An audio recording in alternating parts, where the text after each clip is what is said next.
ஆகாவிசு மையநேய அன்பர்கள் அனைவருக்கும் வணக்கம். நோயில்லாமல் வாழக இரண்டாம் பாகம். நேற்று அந்த 6 விஷயங்களில் 3ஐ பார்த்தோம். மீதமுள்ள 3ஐ இன்றைய பகுதியில் பார்க்கலாம். 4வதாக தூக்கம். யாருக்கு தூக்கம் வரும்? உடலுக்கு வேலை கொடுப்பவருக்கே தூக்கம் வரும். மனதிற்கு மட்டும் வேலை கொடுப்பவருக்கு தூக்கம் வராது. மனதிற்கு மட்டும் வேலை கொடுத்து விட்டு நீங்கள் தூக்கத்தை எதிர்பார்க்கக்கூடாது. ஒரு நாள் குனிந்து நிமிர்ந்து உடலுக்கு வேலை கொடுத்து பாருங்கள் எப்படி தூக்கம் வருகிறது என்று.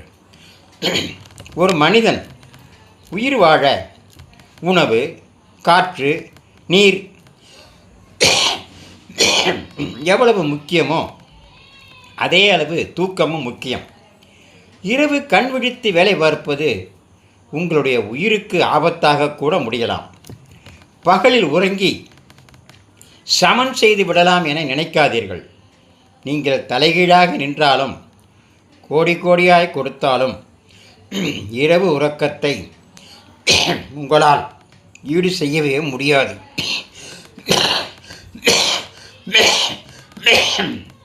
இரவு தூங்க வேண்டிய சரியான நேரம் 9 மணி. நீங்கள் 10 மணிக்கு மேல் கண் விழித்திருப்பவராக இருந்தால் மருத்துவ செலவிற்கு பணம் சேர்த்து வைத்து கொள்ளுங்கள். உங்களுக்கு மிக பெரிய நோய் வரப்போகிறது. இரவு உறக்கம் சரியில்லை என்றால் கல்லீரல், பித்தப்பை தொடர்பான நோய்கள் வரும். நீங்கள் இரவு 9 மணிக்கு உறங்கச் சென்றதன் மூலம் ஆரோக்கியத்தின் 4ஆம் படியில் காலை எடுத்து வைத்துள்ளீர்கள். 5வது ஓய்வு. சளி, காய்ச்சல், தலைவலி, அசதி போன்ற உடலின் கழிவு நீக்க செயலுக்கு நாம் ஓடி ஓடி மருந்து மாத்திரை எடுக்காமல் உடலுக்கு ஓய்வு கொடுக்க வேண்டும்.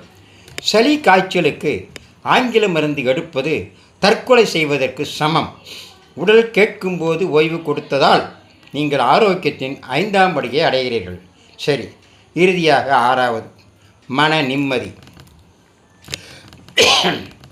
5 கட்டத்தை வெற்றிகரமாக தாண்டி வந்த உங்களுக்கு மன நிம்மதி என்று ஒன்று இல்லை என்றால் பின் கீழ் சறுக்கி பழைய நிலைக்கு சென்று விடுவீர்கள். மனம் நிம்மதியாக இருக்க விருப்பத்துடன் வேலை செய்யுங்கள். மாதம் ஒரு நாளாவது உங்களுக்கு பிடித்த சுற்றுலா தலங்களுக்கு சென்று வாருங்கள். நான் பார்க்கும் யாவரும், என்னை பார்க்கும் யாவரும் அனைத்து நலமும் வளமும் பெற வேண்டும் என்ற உணர்வோடு இருங்கள். எண்ணம், சொல், செயல் அனைத்தும் புனிதமாக வேண்டும் என்று நினையுங்கள். மனதை